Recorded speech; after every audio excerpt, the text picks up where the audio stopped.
Llegó el momento de poner el tema sobre la mesa. Bueno, mientras se termina de afinar la organización de esta marcha nacional que se va a llevar a cabo el domingo, una marcha denominada El INE no se toca, pues hay una pregunta que nos hacemos aquí en Mega Noticias. ¿Qué reforma electoral se quiere? Hay que recordar que esta marcha se va a hacer en varias ciudades de nuestro país, pero tenemos esa pregunta y el análisis y la respuesta a la misma la tienen Raúl Frías Lucio, director editorial de Mega Noticias, y por supuesto Víctor Hugo Hernández. A los dos los saludo y excelente tarde y todo suyo el auditorio. Hola Marta, ¿cómo estás? Marta Reyes, qué gusto saludarte como siempre. Víctor, ¿cómo estás? Raúl, buenas tardes. Martita, buenas tardes. Ya puestos, Raúl. Bien, a ver, se está organizando, parece que está tomando cierta fuerza, porque yo a principios de la semana, Víctor, había sentido que había poca promoción a esta marcha, a estas manifestaciones que va a haber en diferentes partes del país con la idea o con el hashtag que dice el INE no se toca. Así que ya hemos hablado del tema, que básicamente qué es lo que habemos quienes pensamos que sí debe de perfeccionarse un organismo como el INE, pero bueno, aquí lo importante es la marcha, y la marcha, ¿qué significa? Y desde luego, ¿qué es el rechazo que se está manifestando a través de estas manifestaciones y marcha el próximo domingo, sí, a la reforma electoral que propone el presidente y Morena? Que si bien ya hemos analizado en este espacio, Víctor, que hay cosas que podrían ser interesantes analizarlas, parece que lo que quiere el presidente con esta reforma electoral, pues es lo de siempre, destruir, ¿sí? Mira, y vale la pena, y quiero hacer nada más referencia de estos calificativos que el presidente ha señalado a quienes piensan asistir a esta marcha, ¿sí? Corruptos, rateros, achichincles, barberos, racistas, clasistas, hipócritas, cretinos, inmorales. ¿Qué más le falta decir al presidente a quienes van a participar en estas marchas y que de alguna forma, bueno, pues parece que está teniendo una, pues por lo pronto, una campaña importante? A ver, Raúl, yo tengo varias lecturas. Independientemente de, coincido contigo en que finalmente estamos a favor de un instituto que sabemos puede ser perfectible y mejorable en mucho. Sí.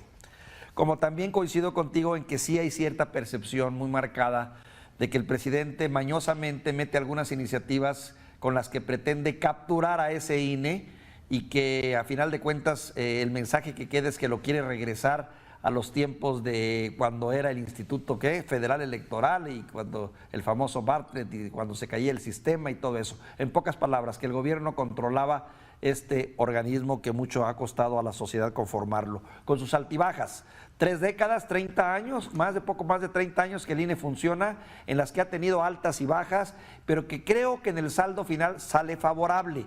Y tan es favorable que la opinión pública sigue respaldando al INE. Incluso todas las encuestas que han salido, en el 65% la simpatía hacia el INE queda claro. Incluso las de Morena, E incluso las de Morena, sí. Exactamente. Como también me queda claro que aquí el presidente trae atravesado, si no al INE, cuando menos a ciertos actores cupulares, algunos de los que ya se van, pero a los que culpa de una alianza a lo largo de los últimos años que contribuyó mucho a su haber perdido la contienda en el 2006, ¿no? Entre otras, ¿no? Porque pues después vendrían las otras contiendas donde también perdió, pero finalmente no menciona ni señala que gracias también a ese organismo él ganó la última, aunque él dice que no fue por el INE, sino por el voto abrumador del pueblo. Me gusta la manifestación como tal, Raúl, porque creo que es lo que más nos falta como ciudadanía y como sociedad. Así manifestarnos, empoderarnos, involucrarnos. Eso es muy importante y creo que cualquier manifestación, independientemente estés a favor o no, es válida porque es la manera, es una de las pocas herramientas que tiene la sociedad para poder decir quiero o no quiero. Y creo que eso le cuesta más, o al menos lo valoran más, los gobernantes que muchas veces se pasan por el arco del triunfo los deseos de la sociedad. Tan es así que que el propio presidente ha descalificado, tiene varias mañaneras descalificando a quienes van a participar en esta marcha. Entonces creo que tiene mucho de positivo, pero como también me queda claro que los aspectos técnicos de esta reforma quedan fuera del alcance de la opinión pública. Nos vamos nada más con el bulto, pero no nos vamos con los detalles que desgraciadamente están fuera del alcance de la mayoría de los mexicanos por ser muy tecnificados, por ser complejos y porque además puedes estar a favor de una iniciativa, pero cuando ves la manera como se va a instrumentar dices, no, así no me gusta. Me gusta la idea de que se recorten los dineros para los partidos, pero ya cuando ves la manera como lo van a hacer, dices tú, ah, caray, si va a ser así, va a salir contraproducente. Detalles así, Raúl. A ver, has tocado la parte medular, me parece, de esta trampa que de alguna forma está poniendo el gobierno en este sentido, ¿sí? ¿Quién quiere que el consejero o presidente y los consejeros ganen menos? Todos. ¿Quién quiere que cueste menos el INE? Todos. ¿Sí? ¿Quién quiere que haya menos diputados, menos senadores? Es como cuando te dice tu esposa, ¿es malo pedirte que seas un buen esposo? No, pues sí, ¿no? Bueno, exactamente ahí está la trampa, Víctor. Me parece que eso es lo que no es correcto y que podemos los ciudadanos de alguna forma caer en esa trampa del simplismo con el que muchas veces el presidente da a conocer en este sentido. Pero, a ver, es que no se está tomando, no se está considerando en cuenta, por ejemplo, que el INE es el organismo que nos da, que nos entrega y que garantiza una credencial de elector. No se está considerando que el INE está para garantizar una elección transparente y creíble, desde luego, contando los votos de los ciudadanos, contados por ciudadanos. Y es que muchas personas todavía nos cuesta trabajo entender que el INE es un organismo ciudadanizado porque muchos pareciera que lo ligan con actividades de gobierno. Y eso es exactamente lo que tú bien dices. En esta propuesta de reforma electoral pareciera que hay muchas cosas muy buenas, sí, y desde luego que habría que meterlas a un debate serio, formal y sin polarización para poder llegar a acuerdos. Pero, ¿qué es lo que sucede? Bueno, hay trampas dentro de todo esto y por eso me parece que hay que ser cuidadosos porque todo pareciera indicar que algo tan sencillo como cambiarle el nombre del INE al INEC, ¿sí? De alguna forma, pues no tendría ningún tipo de repercusión. Pero de ahí, la forma como se piensa o se propone elegir a los miembros consejeros a partir de ternas de 20 personas por cada uno de los poderes, ¿sí? Que permitiría de alguna forma, pues, seguir cooptando a este organismo a partir de un partido hegemónico. Y eso es exactamente lo que me parece que está la trampa en todo esto, sobre todo cuando estamos a punto de entrar a un proceso electoral de renovación del presidente para el 2024. Muchos dicen, ¿es el momento de esta reforma electoral? ¿Es el momento adecuado de esta reforma electoral? Y finalmente déjame terminar nada más con una incongruencia más del presidente. ¿Sí? El presidente había alabado en el pasado, ¿sí?, la independencia, la representación proporcional de los partidos pequeños, sí, incluso reconocía el trabajo de José Goldenberg como este hombre que será, de acuerdo a lo que se dice, el único orador en la marcha, como un defensor del INE. Sí, y ahora, pues con presidente cambia, ¿no? Primero los adora y luego los odia, y ahora ya los avienta al bote de la basura de los intelectuales orgánicos. Entonces, caramba, Víctor, un poco de congruencia. Sí, claro, mientras estás conmigo y me apoyas, eres mi amigo y mi incondicional, pero en cuanto comienzas a ser crítico, te conviertes en mi enemigo, ¿no? Por autonomacia. Pero fíjate, pones, por ejemplo, esto de cambiar el nombre del instituto, que podría sustituir el nombre del Instituto Nacional Electoral por ese del Instituto Nacional de Elecciones y Consultas. Parece un asunto menor, pero no lo es tanto, fíjate, del fondo, Raúl. Dirías tú, es lo menos importante. Pues bueno, si lo ves desde la perspectiva de los dineros, oye, es un dineral el que se tendría que invertir, empezar a generar todos los nuevos logotipos, las credenciales de lector, los papelería. Tú sabes lo que implica cambiar de nombre si en una empresa cuesta una millonada cambiar un concepto de ese tipo, imagínate en el INE, ¿no? Por mencionar algo. Me queda claro que aquí lo que trae atravesado el presidente más que nada nada, lo veo como un capricho, es el hecho de saber que ese nombre fue puesto en su momento por los panistas o los priistas en conjunto que decidieron bautizar al reciente instituto como Instituto Nacional Electoral. Pero bueno, son detalles, como bien tú dices, cuando hay otros asuntos mayores, como son, por ejemplo, los plurinominales, la manera como se van a elegir los diputados, la reducción en la Cámara de Senadores y en la Cámara de Diputados, la desaparición de los soples, en fin, tanto detalle que aparentemente, a ojo de buen cubero, dices, bienvenido. Hombre, lo hemos platicado infinidad de veces.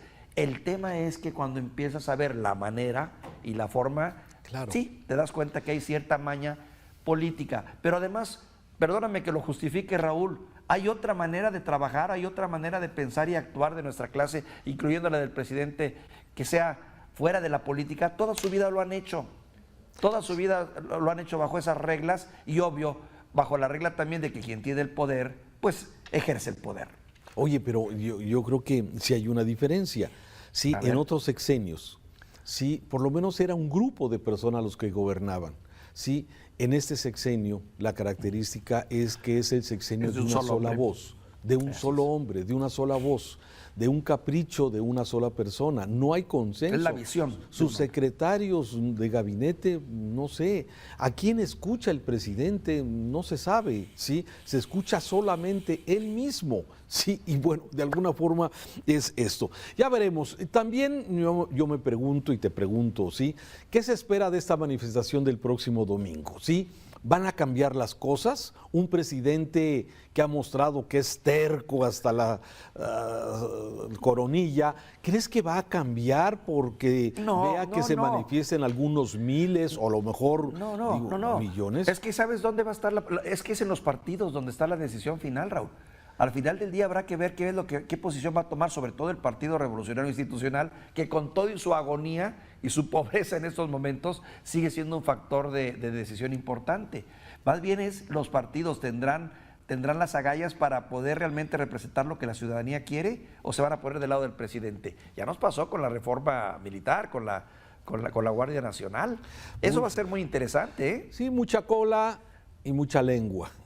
Así es que bueno, ya veremos qué pasa con eso. Sí, por cierto, hay que decir que vamos a tener una cobertura total nosotros, de eso vamos a estar muy atentos en nuestras diferentes sedes, ¿verdad? Desde las 11 de la mañana estaremos desde luego llevando una transmisión especial aquí en Mega Noticias con lo que pasa con, digamos, la marcha madre que va a ser de la calzada del Monumento de Independencia al Monumento de la Revolución en la Ciudad de México y todas las manifestaciones, los plantones que va a haber en diferentes sedes, normalmente frente a las OPLES o precisamente lugares emblemáticos de la República Mexicana. Fíjate, Raúl, perdón que te interrumpa, pero fíjate que también hay que tomar en cuenta que esto es una muy buena demostración, nos va a servir para darnos una idea de qué tanto ese porcentaje de ciudadanos molestos contra el presidente y contra su gobierno están dispuestos a manifestarse organizadamente y a organizarse y a participar. Va a ser también una prueba de músculo muy interesante para saber cómo está la sociedad